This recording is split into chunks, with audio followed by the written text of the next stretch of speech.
À l'époque bruyante du monde globalisé, pourquoi pas un peu de silence.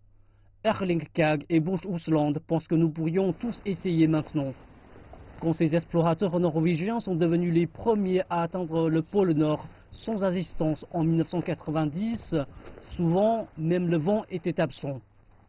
Une brise rafraîchissante traverse les collines en dehors d'Oslo, mais c'est ce qui ressemblait le plus à une prise de recul avant le Forum économique mondial cette année. Pour y voir plus clair. Le monde s'est accéléré pendant des milliers d'années et je pense aujourd'hui que cela nous rend moins heureux. Nous sommes angoissés, frustrés et déprimés. Ces aventuriers disent que venir ici leur fait réaliser que quelque chose ne tourne pas rond. Penser à la démondialisation, c'est naïf, mais je pense aussi que notre façon de vivre aujourd'hui est naïve en croyant tellement au progrès. Je pense qu'il est temps d'arrêter et de réfléchir correctement à ce que nous faisons. Pas éternellement. En effet, pour Kag, la réalité nous rattrape plus tôt que prévu. En quittant Ousland pour se rappeler que nous avons toujours été des explorateurs. Mais pour le moment, dit-il, nous n'utilisons pas correctement les nombreux outils dont nous avons hérité.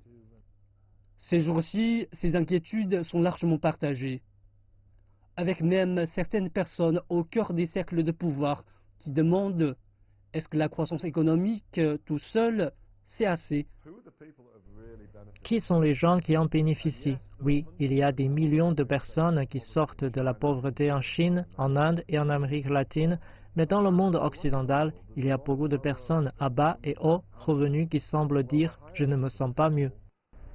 Des questions semblent très éloignées de Davos. Et pourtant, elles sont dans les esprits de nombreux dirigeants avant le Forum économique mondial, y compris dans celui du président des États-Unis, Donald Trump, qui a annulé sa visite. Donald Trump a suggéré plusieurs fois que le problème, ce sont les règles et les institutions qui ont gouverné l'économie mondiale pendant des décennies.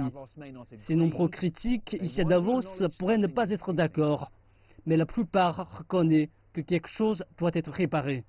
Peut-être que cet air frais des montagnes pourrait apporter des idées fraîches, mais très peu ici souhaitent un ralentissement, quoi qu'il soit.